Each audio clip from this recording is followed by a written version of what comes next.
Bonsoir, ce live d'octobre démarre. Voilà, nous sommes le 9 octobre, on est lundi. D'habitude, c'est souvent en fin de semaine que ce live a lieu. Peut-être que des personnes différentes vont pouvoir y assister cette fois-ci. Je souhaite la bienvenue aux uns et aux autres. Voilà, Aurélien est comme d'habitude, j'allais dire aux platines, sur son écran pour vous accompagner sur ce live. Voilà, les premiers arrivent. Je souhaite la bienvenue à Eric. On va comme d'habitude attendre un petit peu que les uns et les autres se connectent avant de rentrer dans le vif des sujets. Voilà Annie qui arrive également. Bonjour Annie. Vincent. Je reconnais des noms habituels qui sont là en fin de semaine et qui viennent également quand c'est le début de semaine. Bonsoir à Juju. Voilà, on a dépassé une vingtaine. Bonsoir à Jean-Christophe Leclerc, notre adjoint au jardin et cadre de vie qui était là hier, évidemment, pour la remise des prix des jardins et maisons fleuries. Nénès, que je reconnais, Mamie Timinou, que je salue, Marie Delattre, notre adjointe des quartiers de Gaillan, Paris et de Dorigny, qui est là également, que je salue amicalement. David est là. On est une petite cinquantaine. Voilà Sylvie qui nous rejoint également, Jean-Michel. Oriane Delbar, notre adjointe à la culture, que je remercie de sa présence, qui est là. Une autre adjointe, Nathalie, qui est notre adjointe aux fêtes et à la vie associative, qui est là également, que je salue. N'hésitez pas, hein, chers collègues, à intervenir si nécessaire par écrit. Anthony est là, Ludo Bourdet, que je reconnais, Manu, qui a un jeu de mots dans son nom, je pense, Aurélien, Kevin, Joël, bonsoir à Séverine, que je reconnais, agente municipale, bonsoir à Luciane, bonsoir à Jérôme, voilà, bonsoir à Cindy. Je pense qu'on approche de 70 personnes. Bonsoir à Christine, que je reconnais également, bénévole de Gaillon. Bonsoir à Brian, à Natou.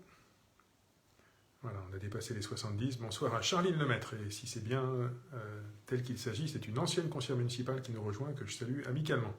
Bonsoir à Béné, à Sandrine Ducarne, bénévole associative du Faubourg de Béthune, à Luciane, à Céline, à Wafa, pose une question à laquelle je répondrai tout à l'heure. Bonsoir à Marilyn, à Mathis, voilà, on est presque 80. Bonsoir à Sayedi, ou Afis, je ne sais pas quel est votre prénom. Anthony est là depuis tout à l'heure, mais me salue. Bonsoir à Thérèse Demailly, présidente de Cœur et Santé. Voilà, à Pauline, à Laurence, je regarde le nombre de personnes que nous sommes. Bonsoir à Annie. Bonsoir à Damien. On est pas loin d'être 80, et je pense qu'on va pouvoir démarrer.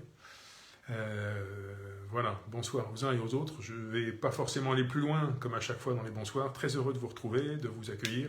Bonsoir à Claude Bauder, si, que je vais signaler quand même, puisque Claude Bauder est le nouveau président de l'association des centres sociaux de Douai. Je le remercie chaleureusement de sa présence. Voilà, nous avons un autre Anthony qui nous rejoint, Grégory, Dide-Marie, bonsoir, Valérie, et bonsoir à tous ceux qui nous rejoindraient dans la foulée, dans les prochaines minutes. Alors, il y a pas mal de choses à présenter ce soir. J'essaierai évidemment de garder un petit peu de temps en fin, comme à chaque fois, pour que les uns et les autres puissent poser des questions, réagir. Aurélien m'enverra aussi quelques éléments sur des réponses à des questions posées la semaine dernière, pour vous montrer que les services sont avisés, évidemment, à chaque fois, et que nous essayons de faire le nécessaire. Je ne peux pas commencer ce live, même si ce n'est pas un sujet municipal, sans avoir une petite pensée pour toutes les victimes, les personnes qui souffrent dans le conflit israélo-palestinien suite à l'attaque de ce groupe terroriste qu'est le Hamas contre le sud d'Israël.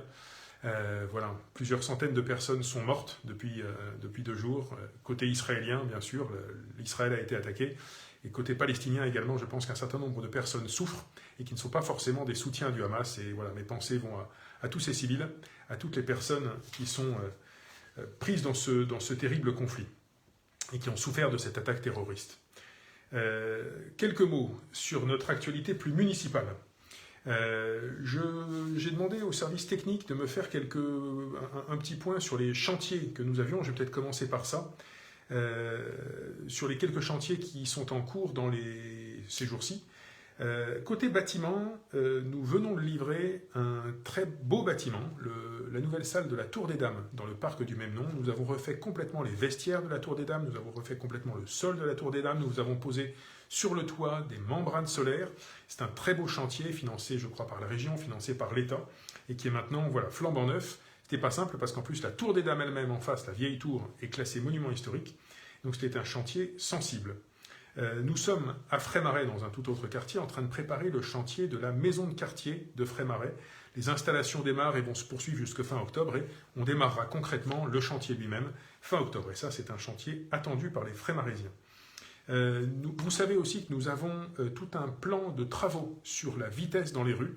Les questions de sécurité, c'est aussi des questions de sécurité routière. Et dans les installations de cette année, nous allons prochainement poser des ralentisseurs rue Mélèze, rue Léo-Lagrange, au faubourg de Paris. Nous avons posé des feux tricolores route de Tournai. Donc maintenant, on a un sas de feux tricolores de part et d'autre de l'école des Tilleuls, route de Tournai. Donc ça permet de sécuriser complètement un pan de route entre deux feux rouges. Ça, c'est très bien. Et le 16 octobre, nous posons des feux rouges rue Guilmer. On les met en service juste en face de la nouvelle aire de jeu que nous venons d'installer.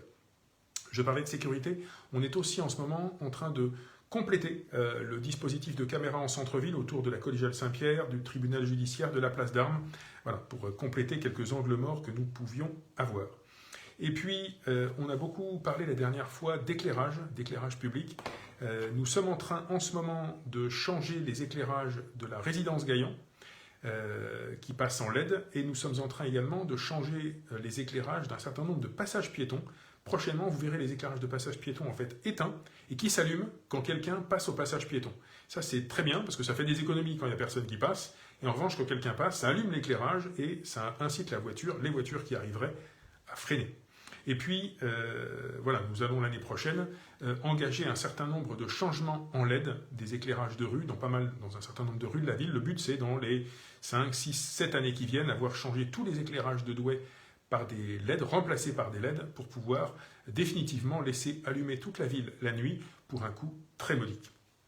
Voilà pour les chantiers.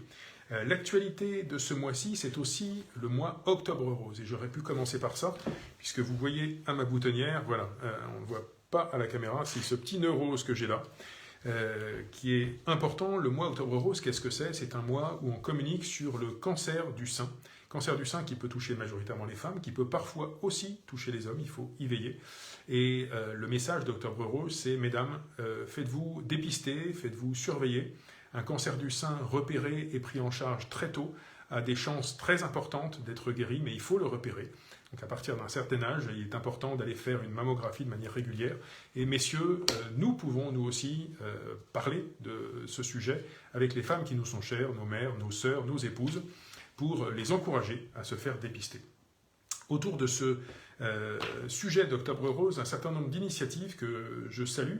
Une exposition sur les grilles de l'Hôtel de Ville qui se terminera le 29 octobre, certains ont pu déjà la voir, c'est organisé par l'association Rémission qui proposait samedi soir une très belle soirée au cinéma Le Majestic. Le 21 octobre, à partir de 18h, il y aura au Pavillon Roux une soirée-concert, voilà, organisée par la Clé de la Rose, au profit de l'espace ressources cancer. Entrée à 5 €. Ça, c'est le 21 octobre à partir de 18h. Ce même 21 octobre, nous aurons une initiative de la Caisse primaire d'assurance maladie, Place d'Armes, avec, le jeu de mots, excusez-moi, est surprenant, un photo booth qui se transforme en photo boobs. Voilà, des femmes qui pourront prendre en photo leur poitrine, habillées bien sûr, pour communiquer sur le mois Octobre Rose. Et puis la CPTS, la Communauté professionnelle territoriale de santé du Douaisis, qui est rue Jean de Gouy, collecte du matériel tout le mois, tous les jours de semaine du mois jusqu'au 31 octobre.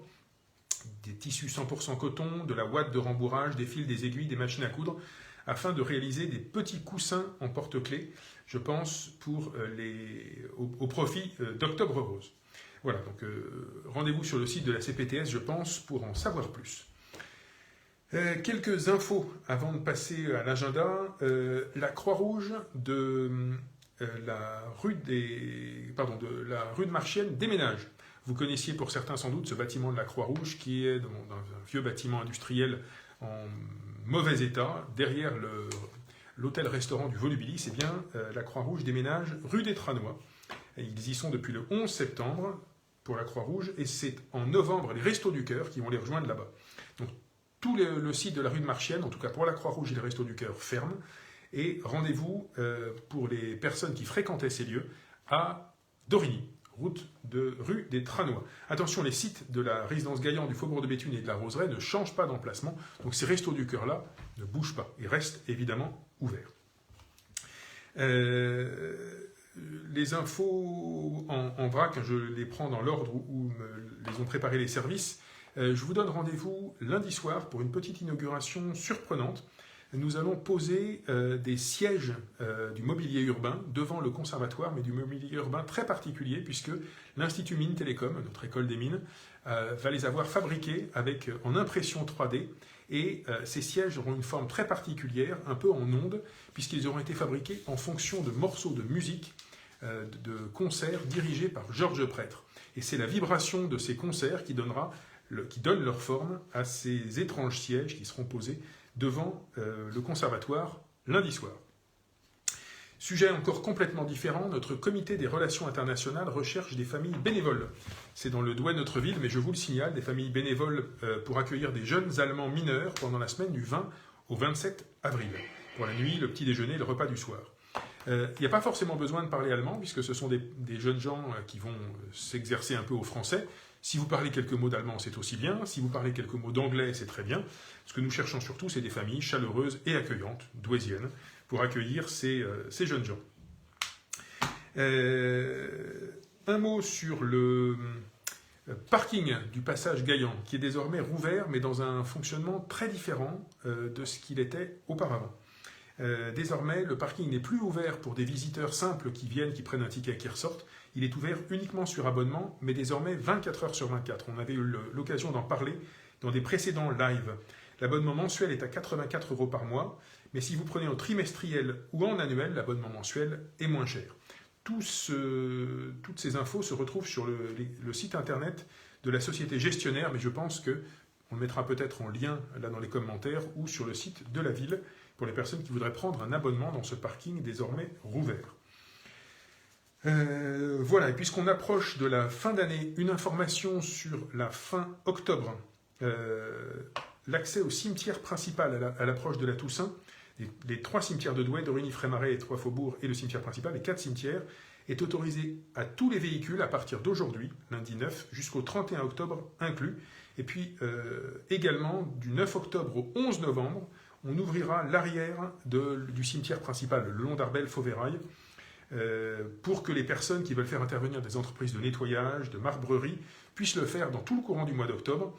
Avant les travaux, en revanche, devraient être finis avant le 28 octobre à 18 h. Et ensuite, les derniers jours d'octobre, ce sera ouvert pour les personnes qui viennent se recueillir, fleurir la tombe, rendre visite à leurs proches décédés. Voilà. On approche de la fin de l'année aussi, et c'est l'occasion pour les personnes âgées de plus de 65 ans qui viennent d'avoir leur anniversaire ou qui ne recevaient pas encore leur colis, de s'inscrire auprès du CCAS pour recevoir leur colis pour les aînés. Vous pouvez vous inscrire jusqu'au 31 octobre inclus auprès du CCAS en apportant une pièce d'identité et un justificatif de domicile récent. Si vous êtes allocataire du RSA, pour bénéficier du colis des bénéficiaires du RSA, il n'y a pas besoin de s'inscrire. Il suffira de venir simplement, ce sera le 13 décembre, mais pour le coup, il faudra venir avec une attestation RSA de moins de 3 mois. Donc, inscription obligatoire pour les personnes de plus de 65, et on vient simplement avec son justificatif si on est bénéficiaire du RSA, le 13 décembre. Allez, quelques mots d'actualité, d'agenda, avant de passer aux questions-réponses. Je vois qu'il y en a beaucoup qui circulent déjà sur les commentaires. Demain soir, je vous convie à une réunion en présence de la police nationale sur la prévention des cambriolages et des vols de voitures. C'est à 18 h à la salle des fêtes de l'Hôtel de Ville. J'y serai, c'est une réunion importante. Je pense que beaucoup de messages clés vont être passés. Venez, nombreux. La police nationale a des choses à nous dire. Mercredi et jeudi, le Lions Club Douai Beffroi organise des tests de la vue aux salles d'Anchin de 9 h 30 à 17 h. C'est gratuit pour enfants et pour adultes. On passe ensuite à ce week-end qui va être très rempli. L'association Parlez-moi de MIA organise des journées de sensibilisation sur le deuil périnatal dès vendredi, samedi et dimanche, avec une conférence, un stand rue de la mairie et une marche. Tous les détails sont sur douai.fr. Le 14, ce samedi, C'est aussi la fête de la science et l'Institut Mines Télécom vous ouvre les portes de son campus rue Bourseul, tout le samedi de 11 h à 18 h avec des ateliers pédagogiques et ludiques sur le thème du sport, de la science. Il y aura des impressions 3D, de la réalité virtuelle, la visite du Fab Lab, etc. Tout est gratuit et tout le programme est sur le site de l'IMT Nord-Europe. Le 14, 2 événements importants pour les jeunes. La cérémonie de citoyenneté, samedi matin à 11 h. Première cérémonie de citoyenneté organisée par la ville. J'en suis assez fier, où je remettrai avec mes collègues du conseil municipal leur carte d'électeur aux jeunes douésiens de 18 ans qui viennent d'avoir 18 ans. Une invitation a été envoyée à presque 600 jeunes concernés qui seront les bienvenus le samedi matin à 11 h. Et puis pour les mêmes jeunes, alors les jeunes plus largement de 11 à 25 ans, la fête de la jeunesse prend ses quartiers au complexe sportif de la Templerie tout le samedi après-midi de 13 h à 19 h avec des jeux sportifs, des structures gonflables, des jeux vidéo, des jeux de société, un stand cosmétique, de la Zumba, du karaoké, tout est gratuit. Et puis la ville et ses partenaires seront présents avec des stands, les clubs de prévention, la Clé de la Rose, la MJC, les centres sociaux, la mission locale pour parler emploi, formation, orientation, mobilité, insertion professionnelle, etc. Donc tout ça, c'est samedi après-midi. Voilà, vous venez le matin retirer, si vous avez tout juste 18 ans, votre carte d'électeur, et l'après-midi, de 13 h à 19 h, à la Templerie. Et pour y aller, je rappelle que les bus sont gratuits. Le même 14 octobre, samedi, nous avons un concours de belote organisé par les Bricolo-Tricot à la salle des fêtes de la Solitude, à 15 h. Nous avons le soir une soirée noir et blanc organisée par l'association de la Brayelle, au Pavillon Roux à partir de 19 h. Les Bricolo-Tricot organisent le lendemain un loto à 15 h également à la salle des fêtes de la Solitude. Et puis à 15 h enfin, à 16 h pardon, le 15 dimanche, c'est un concert orgues à Douai organisé par l'association du même nom, concert orgue et violon. Et si vous préférez un concert de piano et violon, à ce moment-là, rendez-vous à l'auditorium Henri Dutilleux le même jour, à la même heure, dimanche 15 à 16 h, pour un double concerto piano-violon, l'émotion à fleur de peau, c'est le titre, par les jeunes frères artistes Florestan et Tristan Reiss, dont le papa nous a malheureusement quittés récemment, et ce sera sous la direction de Jean-Jacques Cantoroff. Un autre concert d'ailleurs vous attend la semaine d'après, le 24, mais un concert en présence d'une personnalité importante, puisque ce sera autour de Claude Lelouch, un concert ciné-spectacle symphonique, dimanche 24 à 20 h 30, immersion dans le monde de Claude Lelouch avec les musiques qui ont jalonné ses films, avec des images projetées choisies par le cinéaste. Le cinéaste lui-même sera là, dès 17 h 30. Alors la rencontre exceptionnelle est sur inscription, sur réservation sur le site de l'orchestre de Douai. Rencontre avec Claude Lelouch à 17 h 30 et concert à 20 h 30 le 24. J'ai anticipé un peu parce qu'une semaine avant le 24, je signale que dans la semaine, donc le 19, il y a une réunion d'information organisée par la CARSAT à la Maison France Service de Frémarais à partir de 13 h 30, l'après-midi donc. Réservation conseillée, on va vous donner le numéro de téléphone.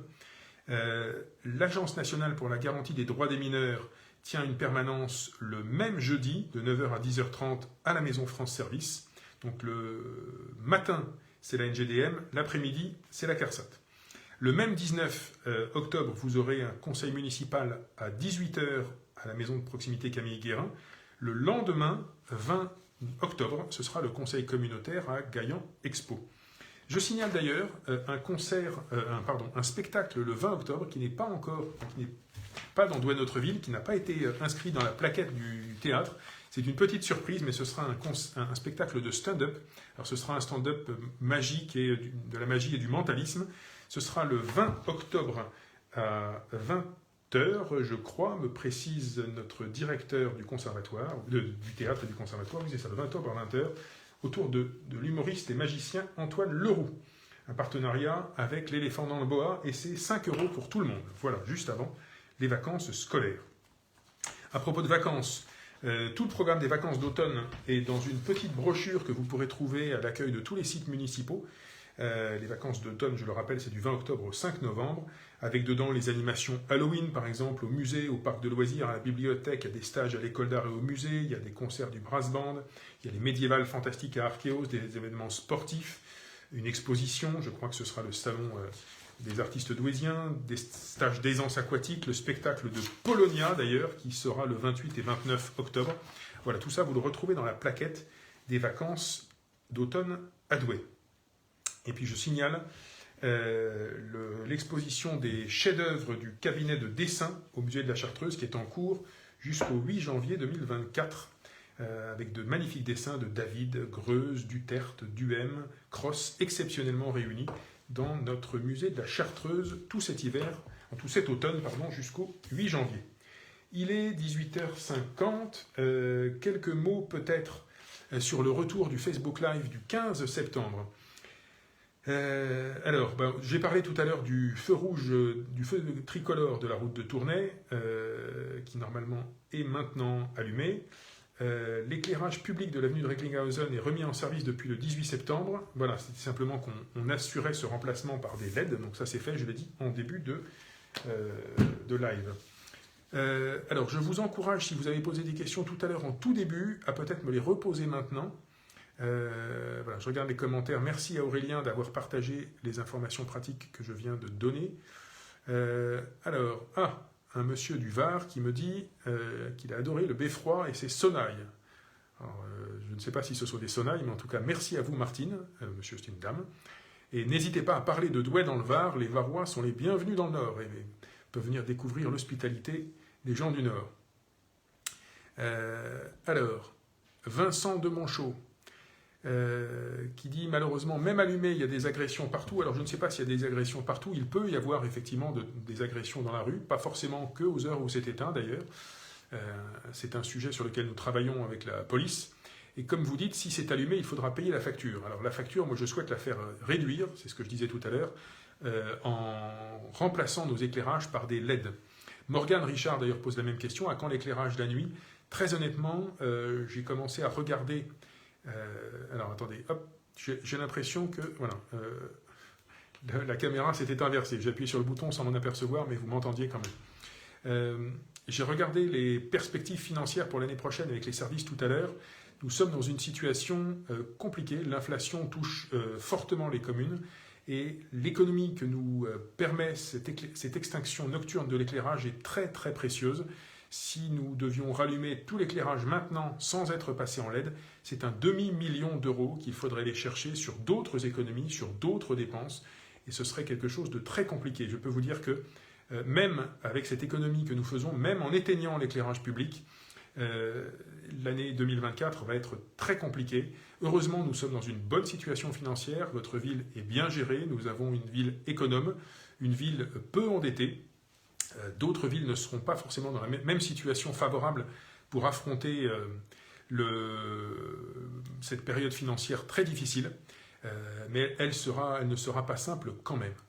Sophie me partage une information. La Vestitech de Dorigny fait sa gratiféria le 26 octobre au matin de 9h30 à 11h à la salle des Corons Verts. C'est ouvert à tous. Vêtements gratuits, adultes, enfants, bébés. Eh bien écoutez Sophie, le message est passé, c'est un message important. Fred me dit pour le don de plasma, toujours pas de nouvelles. Alors ça c'est quelque chose qu'il faut éventuellement signaler à l'association des donneurs de sang qui elle-même n'a pas la main là-dessus, c'est l'Institut français du sang qui décide de faire des prélèvements de plasma. Mais c'est une suggestion intéressante effectivement. Voilà, je remonte un petit peu pour regarder avec les personnes qui auraient pu poser des questions. Alors j'ai parlé de l'éclairage public. Je le dis, je souhaite proposer aux élus d'augmenter encore les moyens que nous mettons sur le remplacement des éclairages publics. Nous avons déjà doublé le budget cette année pour travailler sur la résidence Gaillan, pour travailler sur les passages piétons. Et dès l'année prochaine, nous allons rallumer un certain nombre de rues en les passant en LED. Donc ce travail-là, nous le menons, nous l'accélérons, nous continuerons à le mener. Le but, c'est de mettre le moins de temps possible pour passer toute la ville en LED. Ça ne se fera pas en une seule année. Il nous faudra probablement 5, 6, 7 ans, mais le plus vite on ira, le mieux ce sera. Et on verra déjà la différence dès l'année 2024 en passant un certain nombre de rues en LED et en les rallumant donc de manière définitive. Alors, je redescends dans les commentaires pour voir s'il y a de nouvelles questions ou de nouvelles informations partagées par les uns et par les autres. Framboise Cerise me demande à quand un dos d'âne rue Abel de Pré et rue d'Anlier pour mettre fin au rodéo. Alors des dos d'âne, il y en a déjà dans la Templerie, on en a posé aussi dans la rue, je crois que c'est rue de Bohain, en tout cas la rue qui va jusqu'au au golfe du Bois des Rés, où on avait des gens qui allaient chercher la sortie de Rocade à Saint-Noble et qui allaient très vite. Nous en posons tous les ans. Alors j'ai donné tout à l'heure les rues où nous allons, rue Mélèze, rue Léo-Lagrange, rue Abel-Depré et rue d'Anguier. Je me demande si ce n'est pas des rues à l'étude dans notre liste. On va regarder. Voilà. De toute façon, dans toutes les rues un peu droites, malheureusement, nous avons des problèmes de vitesse. On a dû poser une centaine de systèmes de ralentissement en 10 ans, que ce soit des feux, des dodanes, etc. Et nous devrons continuer à le faire. Peggy me demande, les maisons du Raquet vont-elles être abattues? Je suppose que vous parlez des petites maisons de Norévie à côté des bâtiments collectifs. C'est une hypothèse, je crois, du côté de Norévie, mais pour l'instant, je n'ai pas encore de date. Nicole me demande, les parkings à la Roseraie, c'est prévu pour quand? Alors, je suppose que vous parlez du petit parking que nous allons faire dans cette petite rue qui donne sur les jardins partagés de la Roseraie. Et effectivement, nous avons le projet d'y aménager un petit parking pour les riverains quand le SMTD aura aménagé sa station de bus sur la rue du Faubourg de Béthune, si c'est de ça que vous me parlez, Nicole. Alors, Enrico me dit, depuis plusieurs mois, j'ai signalé au service d'hygiène et de santé une situation pas normale concernant l'extraction d'odeur du burger situé rue de la Mairie. Je le note, Aurélien le note de son côté, et nous allons interroger les services de l'État qui se chargent de ce genre de visite. Ce n'est pas directement la ville qui le fait. J'en profite pour saluer notre ancien député, Dimitri Houbron, qui est là, qui nous écoute et que je salue. Je salue Christophe, que je reconnais, Romain, Manuela. Alors, Romain, que je reconnais aussi, me dit, au lieu de passer tout en LED, on ne peut pas plutôt passer en belle. Ah oui, ok. Voilà, c'était juste un jeu de mots. Merci Romain, bravo. Christine me dit, plus que temps de casser la vitesse, avenue Denis Cordonnier. Alors, avenue Denis Cordonnier, je me demande si on n'a pas des bus qui passent, il faut être prudent. On a heureusement des feux, avenue Denis Cordonnier, mais malheureusement, effectivement, ça ne suffit pas. Manu qui me dit, le ramassage des déchets verts à 5h30, rue de Lambre. Est-ce qu'on peut décaler? Alors, normalement, le ramassage des déchets verts, c'est pas ce qui fait le plus de bruit. Le vert fait un peu plus de bruit, et le vert, c'est un petit peu plus tard. Voilà, je note avec Aurélien et on va regarder. Forcément, c'est pas la ville qui gère ça. On va interroger les services de Douaisis-Aglo pour voir ce qu'il est possible de faire pour décaler un petit peu. Alors, Thérèse me dit, pour Octobre Rose, dommage qu'on n'ait pas garni la rue de la Mairie de parapluies roses. Oui, alors je pense qu'on a éclairé en rose l'hôtel du Dauphin. On a beaucoup d'événements, chère Thérèse. Voilà, l'important, c'est que le message passe et que beaucoup de gens se sentent concernés par Octobre Rose.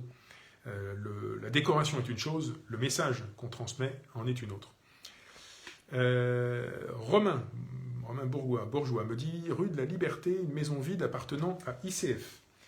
Le trottoir n'est trottoir impraticable, cela déborde maintenant sur la route. Ce serait bien, Romain, que vous puissiez me faire un mail avec l'adresse exacte de cette maison. Effectivement, on interrogera le bailleur pour qu'il puisse faire le nécessaire.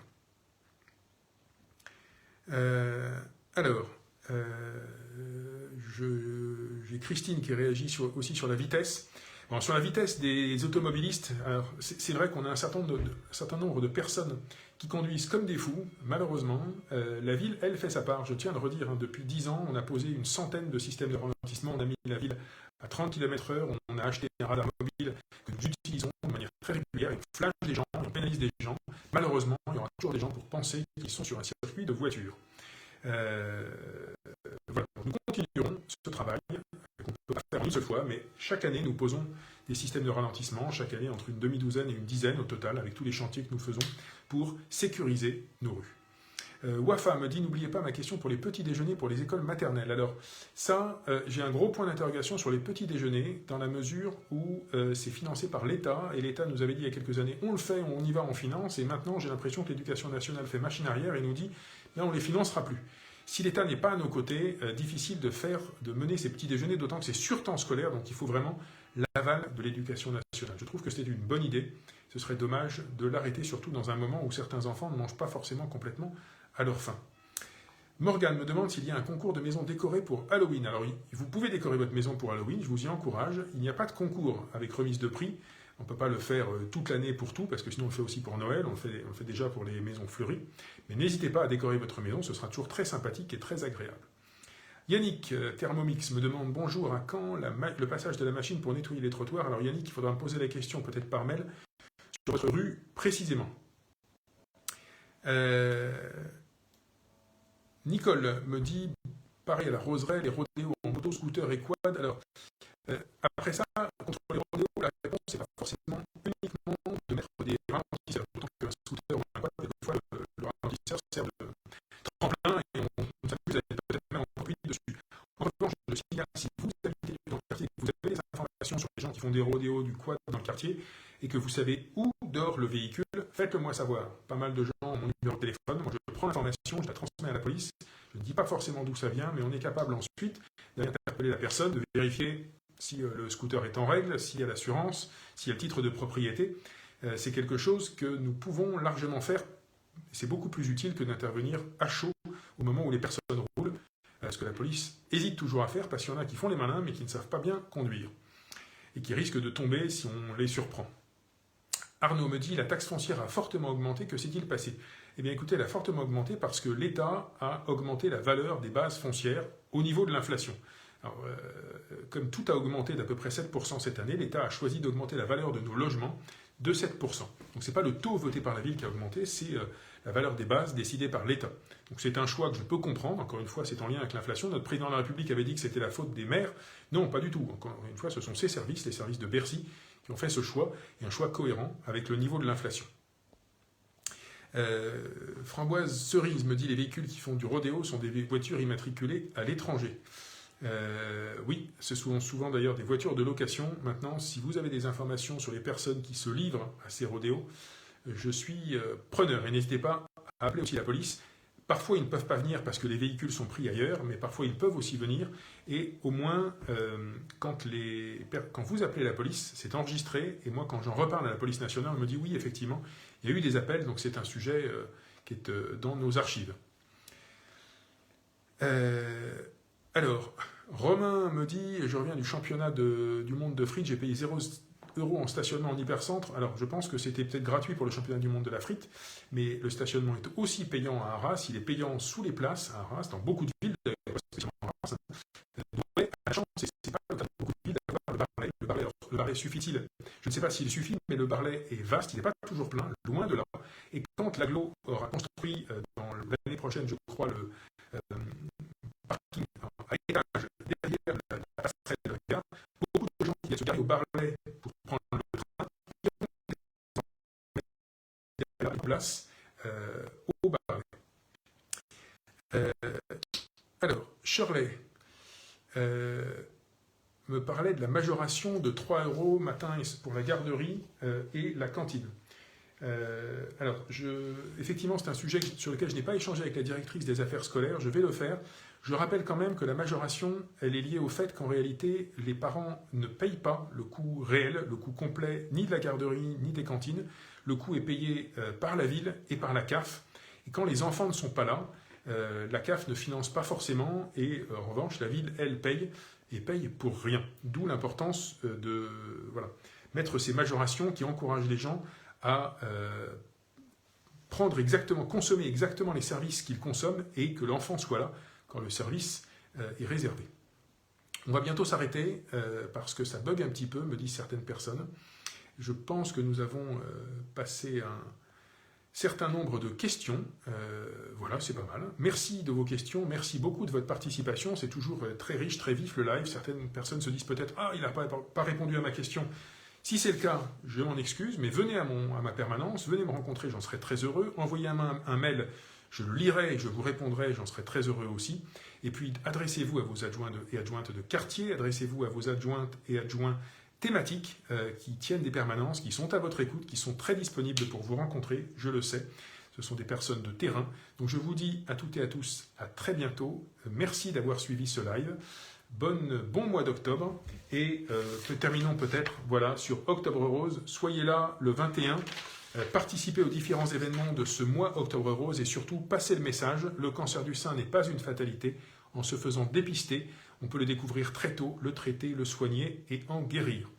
Merci à toutes et à tous et bonne soirée.